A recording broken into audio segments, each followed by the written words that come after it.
Assalamualaikum warahmatullahi wabarakatuh. Alhamdulillah wa syukru ala ni'amillah, dibarengan kupang ijabah anu maha kawasa. Masih keneh tiasa ditepang dangukeun deui nyatana dina pagelaran dongeng Sunda jejer carita jalma kajajaden. Atuh ngarah teh nyangkolong tingkana waktu sumangga. Ayeuna mah urang lajengkeun deui jorelat celeng. Geus kitu mah gancang bae Neng Tina ngajorelat ngudag si Jolad anu kabur. Kalayan dina gerakan anu pohara pisan gesit, sanggeus lumayan lila jojorelatan. Reg Neng Tina ngaradeg heula di hiji patempatan bari culang cileung nempoan kayaan. Nah kamana cenah lumpat nasi koplok teh. Lumayan oge tah kemampuan anak teh. Tapi mual bisa lepas di diri aing si Jolad. Gitu gerendeng Neng Tina. Kalayan sorot mata anu sidalatuan. Iya. Neng Tina rada kurang kerung mangsa tibeh kiduleunana. Hawar-hawar kadenge soal anu ngajorowok siga anu keur ngerahkeun kakuatan. Jorelat celeng. Teu kungsi diengke-engke langsung bae Neng Tina ngajorelat deui murukan asalna sora. Kajeleng kayang celek. Telila antarana ku jalan ngan ukur nojerkeun dua geneungna awak Neng Tina kalian siga anu bisa hieur sarta antuk nama Neng Tina napakeun sukuna di dadahan hiji tangkal anu kawilang jangkung mangsa nempo dua jirim anu keur hut-het silih tarajang. Sok sanajan dina kayaan peuting anu ngan ukur kacaangan ku remeng-remengna cahaya bulan anu rada jauh keneh ka mangsa purnama. Tapi kasalah saurang di antara nu keur galungan mah Neng Tina teh geus apaleun pisan. Datina dedeganana oge rada teu lumrah jeung ukuran jalma biasa. Nyaeta dedegana si Jolad anu jangkung badag anu keur tarung teh. Nah saha anu keur adu hareupan jeung si Jolad teh? Gerendeng Neng Tina kituna teh bari teureun-eureun nelak-nelak lalaki anu pangawakanna jangkung keker sarta gagah. Ari ditempo tina dedegan mah moal leuwih ti 40 tahunan eta lalaki anu keur nyang hareupan si Jolad teh. Keuretan beungeutna anu bisa disebutkeun kaset dipapaes ku nyiripitna kumis ipis di luhureun bibirna. Tarangna dibengker ku lawon keleur hejo. Sigana mah sangkan buukna digongrokeun sama tak-tak. Punten. Sigana mah ngahaja buukna digondrongkeun sama tak-tak. Henteu diriaban ngahalangan panempona. Iya. Si Jolad katempo harita neunggeulkeun peureup katuhuna. Anu nepi ka ngagebur alatan di bulan ku cahaya beureum siga nu hayang ngabejadkeun sirah lawan. Leplos. Peureup si Jolad ngan ukur ngahakan angin. Mangsa nu jadi lawan ngelokeun sirahna. Bareng jeung kitu eta lalaki males narajang. Peureup nu sarua geus di bulan ku cahaya beureum ngahiuk rek ngahakan ka kamplongan lawan.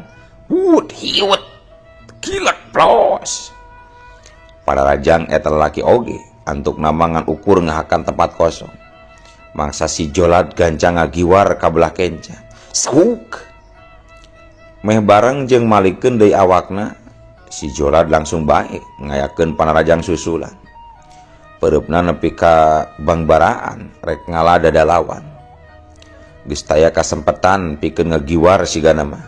Kapaksa eta lalaki kudu nadah serangan lawan ku pereupna. Sauk celeger. Balukar tina panggihna dua peureup anu geus dieusi ku kakuatan. Nepi ka ngabalukarkeun sora anu pohara tarikna ngaceleger.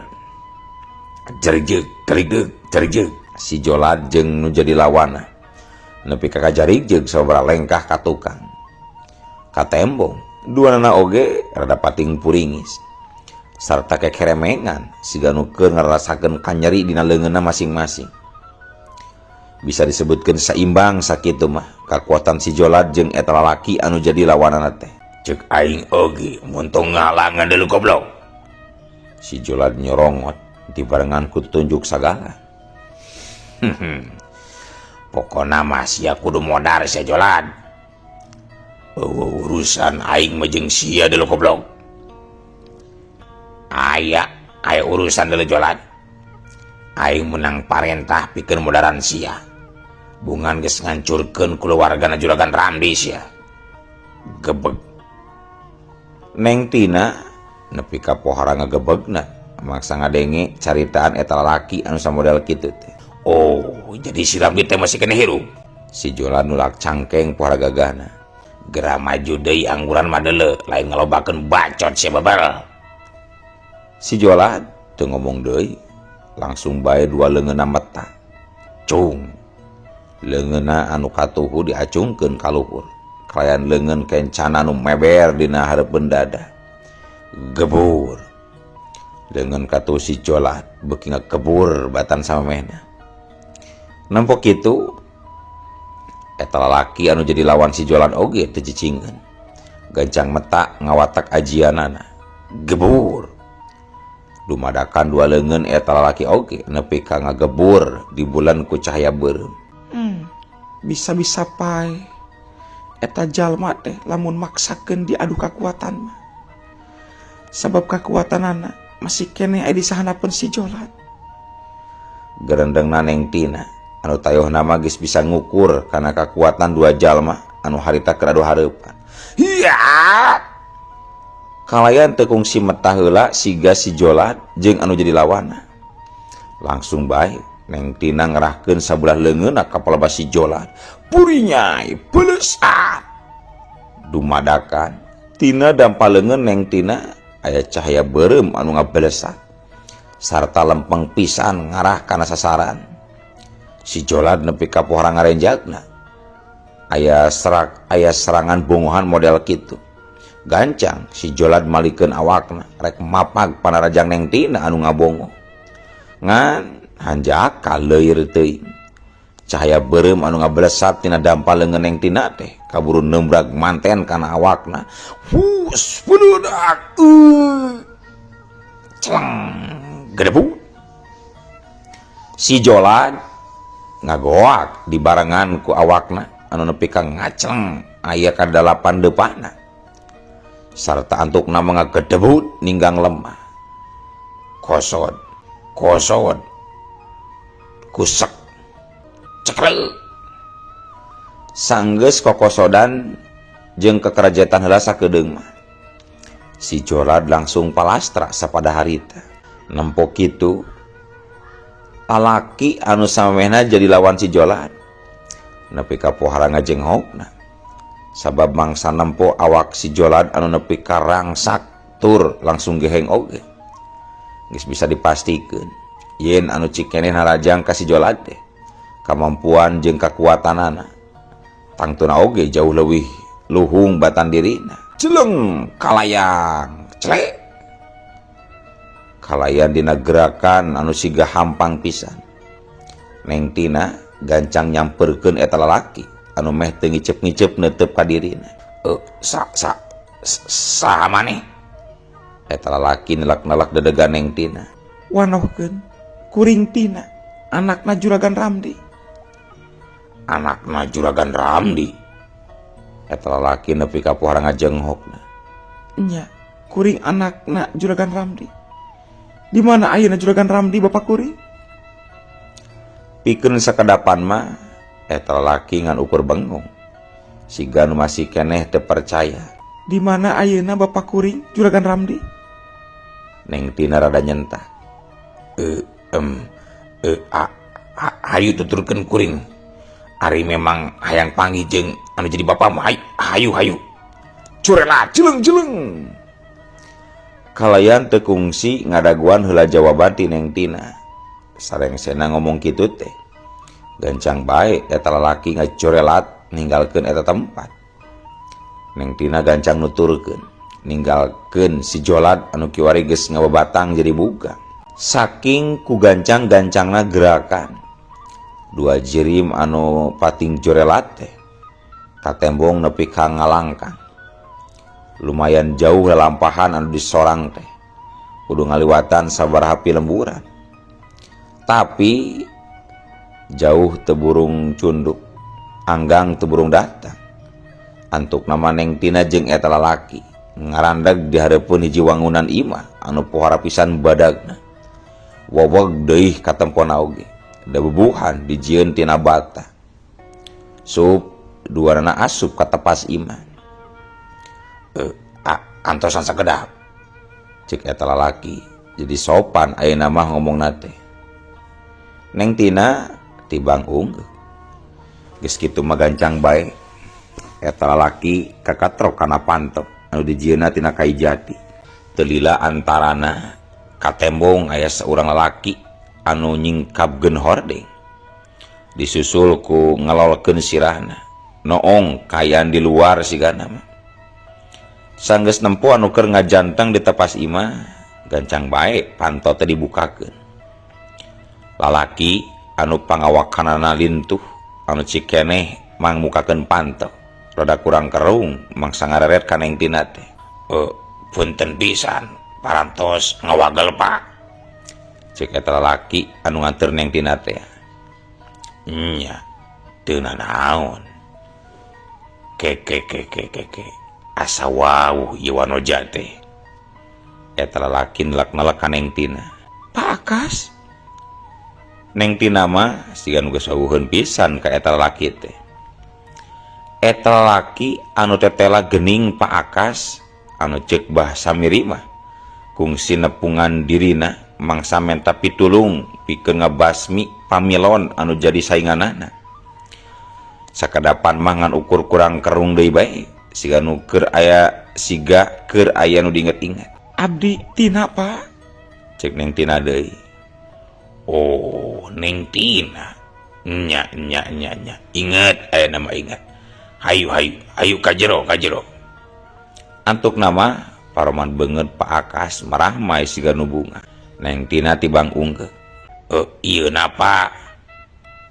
Lalaki nu nganteur Neng Tina gancang nyelengkeung kitu teh bari ngagesek-gesek ramo curug jeung jempolna. Naon? Memang na pancen maneh geus rengse. Parantos Pak. Si Jolat parantos palastra. Tembal eta lalaki anu tayohna mah menang parentah ti Pak Akas pikeun mateni si Jolat. Nu bener sia teh. Nya taroskeun we ka Neng Tina upami teu percantan mah Pak. Red Pak Akas ngareret ka Neng Tina. Neng Tina timbang unggeuh. Alus atuh ari kitu mah. Ari si Pelok jeung Kisarta kamarana. Duka teuing Pak. Panyebar milarian si Jolatna oge henteu bebarengan. Nya tuh. Ke. Daguan di dieu Neng. Daguan di dieu nya Neng. Hayu Neng maka jero. Cek Pak Akas kitu nate ditungtungan ku umajak deui ka Neng Tina. Neng Tina gancang nurut nuturkeun Pak Akas anu geus pangheulana ngalengkahkeun suku. Pak Akas mawa Neng Tina ka hiji rohangan anu pohara legana. Ke daguan sakedeung. Bapa rek nyokot heula duit keur si Akung. Cek Pak Akas sanggeusna Neng Tina diuk dina kursi anu pohara hadena. Neng Tina tibang unggeuh. Geus kitu mah gura-giru bae Pak Akas ngoloyor ka hiji rohangan. Saterus nama kurah koreh kana lomari. Geulis pisan budakna siram dieu teh geuningan. Gerendang Pak Akas dibarengan ku surat seuri nu ngandung harti. Sanggeus nyokot gepokan duit mah Pak Akas gura-giru kaluar deui di eta rohangan. Sarta kebat muru lalaki anu nganteur Neng Tina anu masih keneh ngadaguan di tepas imah. Anu ku Pak Akas disebut si Akung siga nama eta lalaki teh. Kung, ye buruhanana. Si Pelok jeung Kisarta oge bere ngasaan. Pak Akas ngasongkeun gepokan duit ka si Akung. Oh, siapa siap hatur non pisan Pak ye ditambi Pak. Parman si Akung siga nu pohara pisan bungaheunana. Pak Akas tibang unggul geus kitu mah gede gue. Si Akung ngagedik ninggalkeun eta imah. Ari Pak Akas sanggeusna si Akung indit mah gura-giru bae nyamperkeun deui Neng Tina di patengahan. Gek diuk pahareup-hareup kehalangan ku meja anu lumayan gede. Dupi pun bapak di mana Pak? Sagekna Pak Akas diuk, Neng Tina langsung bae nanyakeun bapana. Henteu cicing di dieu bapak hidup mah, lain di dieu cicingna. Ku bapak teh disumputkeun di hiji tempat sangkan aman. Nyai sukan we urang tepungan ka ditu. Ayeuna mah geus peuting teuing Nyai. Aman tina naon Pak? Neng Tina rada kurang kerung. Ih, kapanan ari ka dieu masuk rajin aya lurah nu datang. Jadi lamun bapak hidup cicing di dieu teh pasti bakal nitah dihukum. Sabab geus loba nu nyaeun yen bapak hidup teh aya sangkut pautna atawa saengkol jeung karaman si Jolad. Dijelaskeun kitu mah Neng Tina ungut-unggutan da memang geus nyaho kana masalahna. Neng, bapak nulungan juragan Ramdi teh henteu haratis ieu teh Neng. Pak Akas ngaranna geula nyaritana siga nu hayang ngondang ka panasaran Neng Tina. Nyawe Neng Tina oge nepi ka kurang kerung neuteub ka Pak Akas kalayan paneuteub anu pinuh ku pananya. Bapak nulungan kolot hidup teh aya perjanjianana heula ieu teh. Nyatana saumpama hidup geus mulang kudu daek dijadikeun pamajikan ku bapak. Janten istri bapak? Neng Tina nepi ka ngajengok. Nya. Sahanteuna sakadar ngalayanan teu kudu jadi pamajikan. Perkara kabutuhan hirup keluarga hidup kabeh ditanggung ku bapak. Ceuk Pak Akas kalayan pohara pisan tandesna. Ngadengi caritan Pak Akas anu samodel kitu. Neng Tina mah timbang seuri. Sabab dina hatena geus bisa ngalalebah ka mana arah tujuanana Pak Akas. Anu pasina oge alatan kapincut ku kagelisan dirina. Aing nyaho. Ieu mangkluk ngan ukur akal-akalan wungkul. Eta kahayangan ukur kahayang sia Akas. Moal mungkin bapak aing nepi ka tega ngajodokeun aing jeung lalaki samodel sia. Aing mah leuwih apal kana tabiat nu jadi bapak. Gerentesna Neng Tina. Kumaha Neng? Daek teu ngalayanan bapak? Tanya Pak Akas siga nu geus teu sabar. Kituna teh bari ret deui karena gundukan pinareup Neng Tina anu pohara neuh-neueurna. Pak Akas teh palai ngarosan abdi. Hayu atuh bilih ngelai Pak. Tembal Neng Tina ditungtungan ku Suraseuri. Alus atuh ari ngarti maneng. Pikeun kahareupna ari hidup daek ngalayanan bapak mah. Mangka sagala pamenta oge bari dicumpunan ku bapak teh Neng. Kumaha upami abdi nyuhunkeun ditikah ku bapak? Cek Neng Tina deui ditungtungan ku maledogeun imut andalanana. Kituna teh bari awakna semu gulak-gilak pinuh ku panangtang. Leuwih hade ari daek dikawin maneh. Pak Akas siga nu beuki bunga.